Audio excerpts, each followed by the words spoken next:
Hi students, I'm Mr. Pigger. I'm your principal. I'm excited to be here. I'm looking forward to a great year. I'm looking forward to meeting all of you.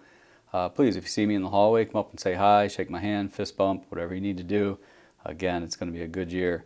Understand that part of my role here at Davison High School as your principal, as I serve you, is to make sure that our school is safe for your physical and emotional well-being so that you can be academically successful in your school year. I encourage you to be involved in your classes, be involved throughout the day and through afterwards and extracurricular activities, whatever it is you can do. I take pride in our school and I'd like you to do the same. Again, it's going to be a great school year. Look forward to meeting each and every one of you.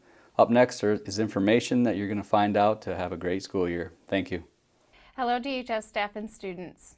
I am Mrs. Lewis. I'm one of the assistant principals here at the high school. I'm really excited to get the school year started with you. I will mainly be working with students whose last names are M through Z, but I'm here today to just discuss a few points in the student handbook so that we can make sure everyone knows the expectations for a safe and productive school environment. First off, students are expected to be to class on time. This means actually being in the classroom when the bell rings.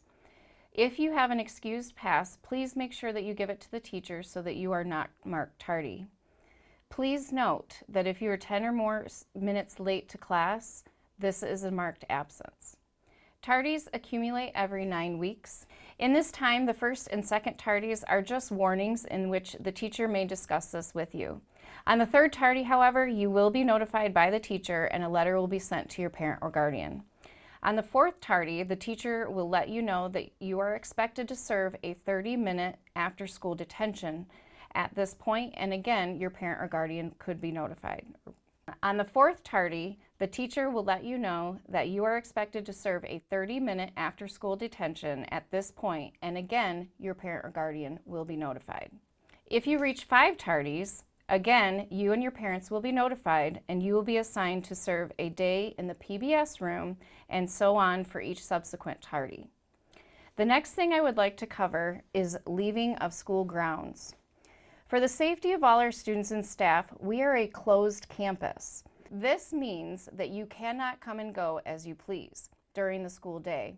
There are procedures in place for guests as well as procedures for instances in which you are excused to leave. Properly checking out at those times will involve going to the attendance office located by the main entrance. The secretary will contact your parent or guardian to verify that you are excused and issue a pass to leave. If you end up coming back, for example, from a dentist appointment, you will need to check back in with the attendance secretary. One more thing, if you know that you are going to be leaving during the day, it doesn't hurt to stop by the attendance office and get a pass so that your teacher knows and it avoids the office having to track you down. Hello, Davison High School students. I am Mr. Zakowski, Assistant Principal, primarily for students A through L. I am very excited to be here, servicing each and every one of you. I can't wait to meet each and every one of you, and I look forward to an amazing school year. Today, I want to talk about how to stay safe in school, and some ways to do that is to understand the Student Code of Conduct and follow district policies. I would like to start with weapons. Possession of dangerous weapons, firearms and explosives, possession, use, or threat of a use of a firearm, explosive devices, for example, fireworks and bombs, or other objects intended to cause bodily harm or property damage. Dangerous weapons or instruments used as weapons include handguns, rifles, knives with a blade over 3 inches, pocket knives opened by a mechanical device, dirk, stiletto, chains, brass knuckles, iron bars, throwing stars, BB guns, pellet and paintball guns, airsoft guns, slingshots, pepper gas spray, mace, or other chemical substances. Toy or instruments that look like weapons are also not allowed on school property. If you are a hunter, fisherman, recreational shooter, be sure to leave all of your weapons, knives, and ammunition at home. These instruments are dangerous and not allowed in the school building. If you have more questions about the possession of weapons, please see pages 92 in your student handbook, Be safe and make good decisions. We're going to continue on and discuss controlled substances, drugs, alcohol, and tobacco. The district has a zero tolerance on the possession of tobacco products. Tobacco products are defined as chewing tobacco, snuff, pipes, cigars, cigarettes, lighters, e-cigarettes, vaporizers, or any other related or look-alike product. Tobacco use by students are harmful, or is harmful, and illegal if under 18.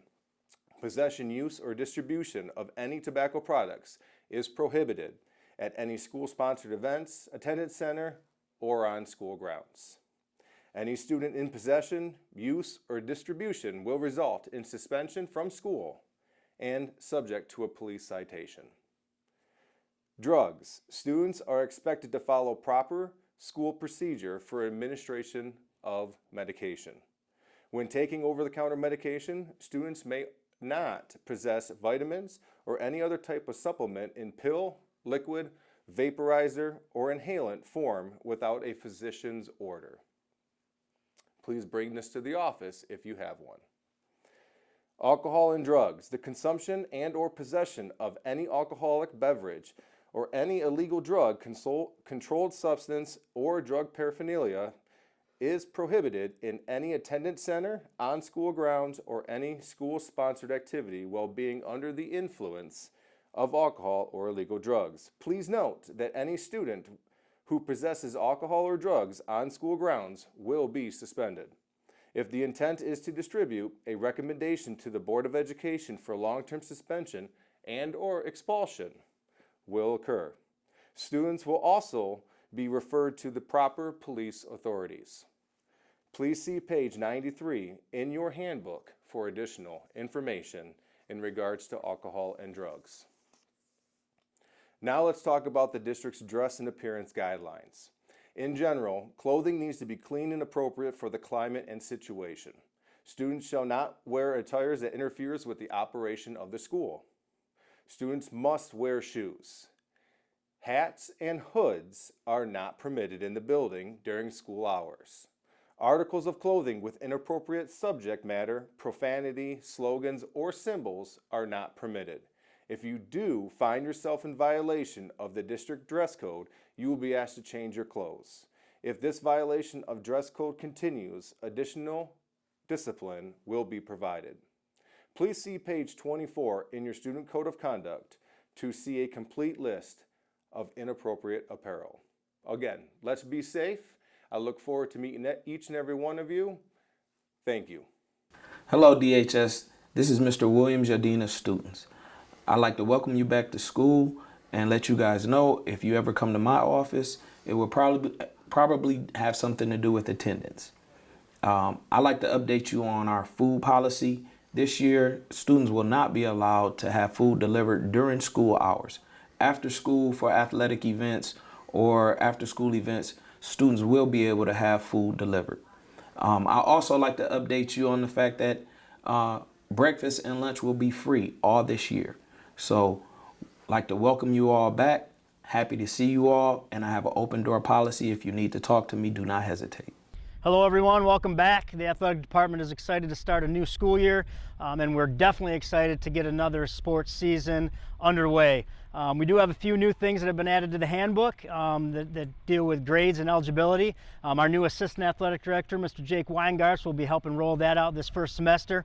As far as the fall sports season goes, remember, you can see all schedules at the athletic website, davisonathletics.org, to check out those schedules. First football game is August 29th at Wayne State. We'll be taking on De La Salle. That'll be the MHSA's game of the week, so we're excited for that.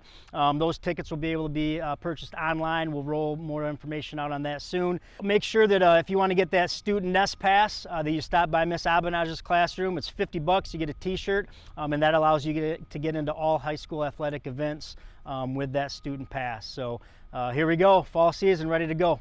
Go Cards. Good morning, Davison Community Schools. My name is Matt Jaguar. I am the Director of Security for Davison Community Schools. I would like to talk to you about student parking permits here at DHS. If you wish to drive your personal vehicle to school, you must register your vehicle with the main office and purchase a student vehicle permit. After you have received your parking sticker, It must be displayed on your vehicle in the lower left corner of your windshield. The parking sticker will have a number on it, will be the same as your parking spot assigned here at DHS. If you happen to lose your sticker during the school year or purchase a different vehicle, you will need to let the main office know so we can get your vehicle reassigned. Students, if you arrive at school and find someone else in your vehicle's parking spot, do not park in another student's spot. Park your vehicle in the visitor section and come to the main office. Tell the office about the vehicle and they will notify the security staff. The office will give you a temporary spot until the situation gets resolved. You may be called down later in the day to move your vehicle back to your assigned parking spot. Please do not park in the staff lot or any spots assigned to DAE. Have a great school year, DHS. Stay safe and go Cards. We are going to be reviewing the sexual harassment policy here at Davison High School. The definition Davison High School uses for sexual harassment is unwelcome sexual advances, requests for sexual favors, or inappropriate verbal or physical contact of a sexual nature. Examples of sexual harassment might be a sexual remark or suggestion, unsolicited and unwelcome flirtations, advances or propositions, and verbal abuse with sexual connotations. More examples are graphic or degrading comments about a student's appearance, dress, or anatomy, and display of sexually suggestive objects or pictures. In addition, examples of sexual harassment are dirty jokes and offensive gestures, and conversation regarding sexual matters, which are too personal. Consequences for violating Davison High School's sexual harassment policy are disciplinary action and possible expulsion from school. If you're a victim of sexual harassment, it's very important that you communicate to your harasser that the attention is unwelcome. In addition, it's important that you report the situation to one of the guidance counselors here at the high school or one of the principals. Thanks for giving us your undivided attention. As long as we're all following the Cardinal Code, we will have a smashing year here at Davison High School. Go Cards!